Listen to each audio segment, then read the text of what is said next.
নমস্কার বন্ধুরা, রূপা kitchen with Bengali food নতুন একটা ভিডিওয় সবাইকে জানাই অনেক অনেক স্বাগত।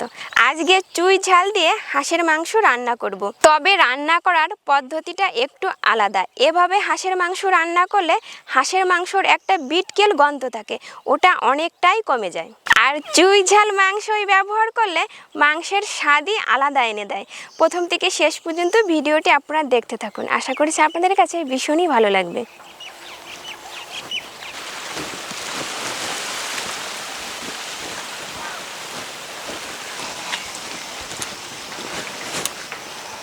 রান্নাঘরে আসার সময় দুটো কলার পাতা কেটে নিয়ে আসলাম, হাঁস পরিষ্কার করতে লাগবে।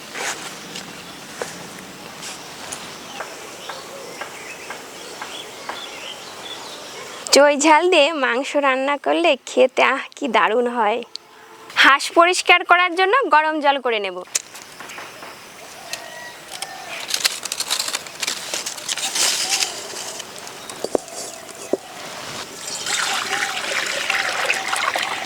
আরো একটু বেশি করে দেব জল।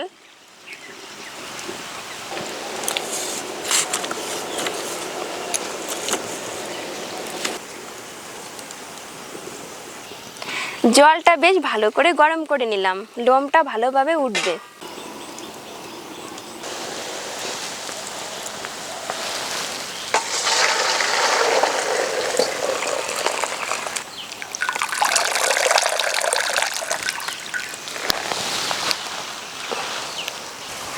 তবে যাই বলেন, হাঁসের মাংস খেতে ভালো লাগলেও পরিষ্কার করাটা কিন্তু ভীষণ ধৈর্যের ব্যাপার।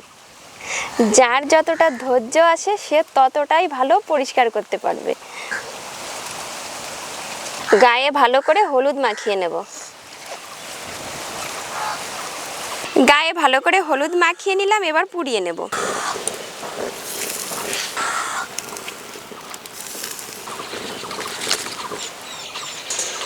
তো এই যে পুড়িয়ে নিলাম, চারিপাশটা একটু ঘুরিয়ে পুড়িয়ে নিয়েছি।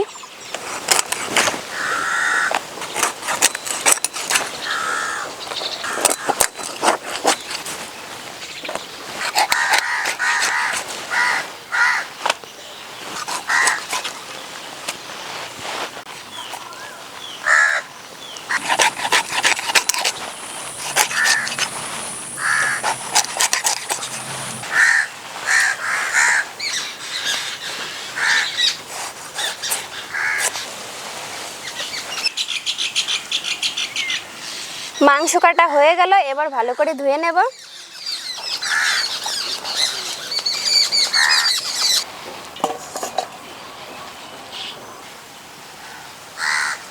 রসুন, আদা,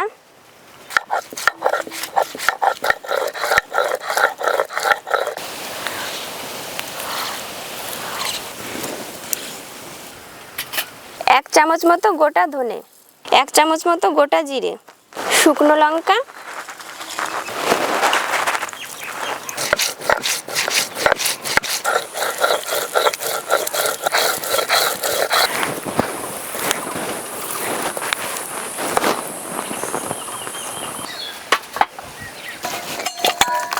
আদা রসুন বাটা, ধনে জিরে শুকনো লঙ্কা বাটা, পরিমাণ মতো নুন। এবার হাত দিয়ে ভালো করে মেখে নেব।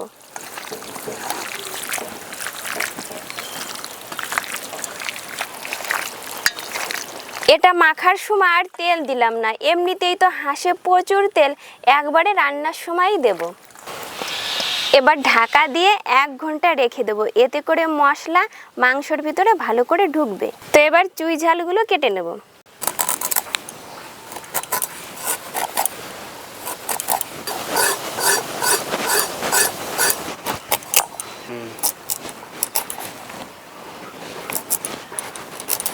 মাছ বরাবরই এভাবে কেটে দিলাম।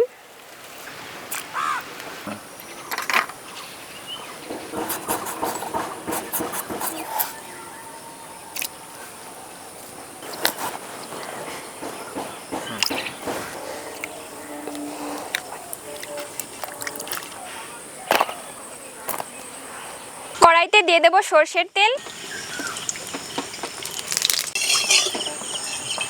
তেল বেশ গরম হয়ে গেছে, আলু দিয়ে দেব।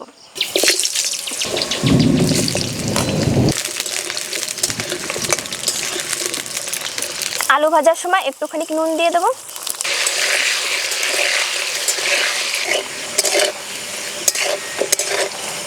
আলু লাল লাল করে ভেজে নিলাম।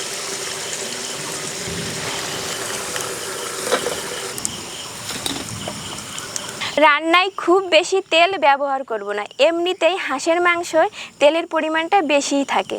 আলু ভাজার পর যেটুকু তেল রয়ে গেছে এতেই ফোড়ন দিয়ে দেবো, এই তেলেই হয়ে যাবে। ফোড়নে শুকনো লঙ্কা, তেজপাতা, গোটা গরম মশলা। ফোড়ন পুড়ে উঠেছে, এবার কুচানো পেঁয়াজ দিয়ে দেবো।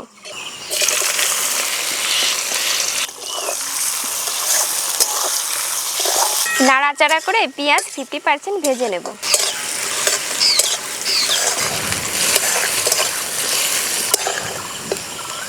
পেঁয়াজ অনেকটাই নরম হয়ে গেছে, 50% ভাজাও হয়ে গেছে। এবার মশলা মাখানো মাংস দিয়ে দেব।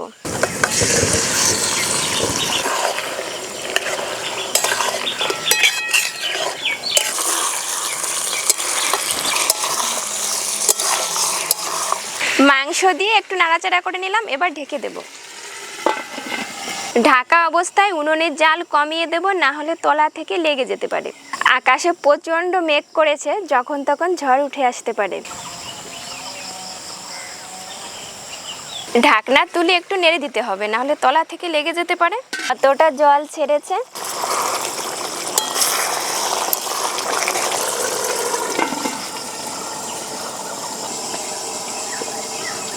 মাংসর জল যতক্ষণ না শুকাচ্ছে এভাবেই বারে বারে ঢেকে দেবো আর নাড়তে।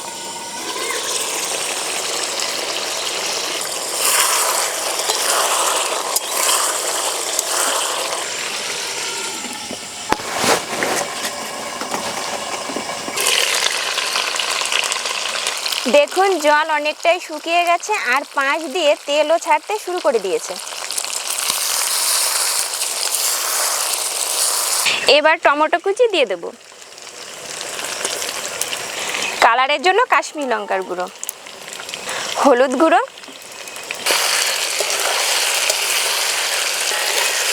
টমেটো দিয়ে দিলাম। টমেটো থেকে জল ছাড়বে, উনুনের জল কমিয়ে দিয়ে প্রায় 20 মিনিট কষিয়ে নেব।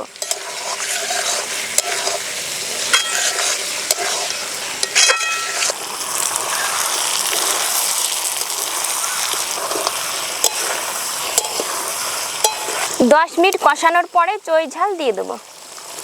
4টে গোটা রসুন।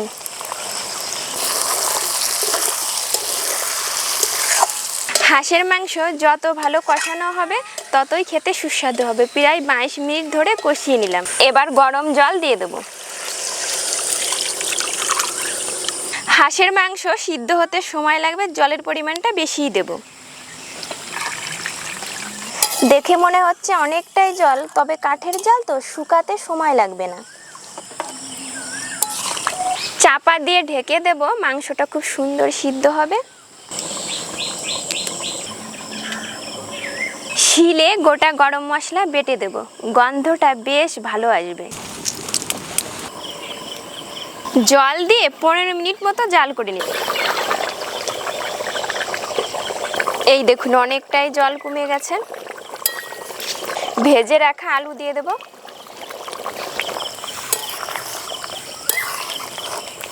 এই পজিশনে দেখে যদি বুঝতে পারেন মাংস সিদ্ধ হতে সময় লাগবে, গরম জল ব্যবহার করতে পারেন। রান্নার মাঝখানে কোনোভাবেই ঠান্ডা জল ব্যবহার করবেন না, মাংসের স্বাদটাই নষ্ট হয়ে যাবে।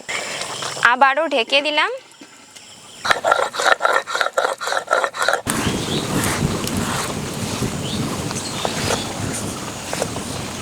জল দেওয়ার পর ঢাকা দিয়ে মোট 30 মিনিট জাল করেছি। 4টে চেরা কাঁচা লঙ্কা, বেটে রাখা গরম মশলা, লাস্ট ফিনিশিং ধনেপাতা কুচি।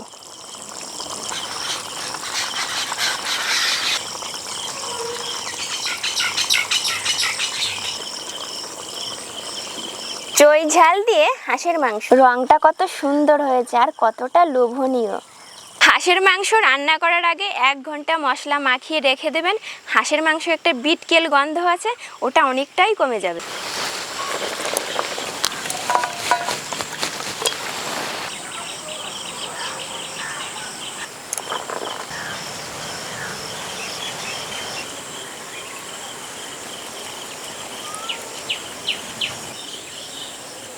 আলুটা কত সুন্দর সিদ্ধ হয়েছে, মাংসটা দেখুন কত সুন্দর সিদ্ধ হয়েছে।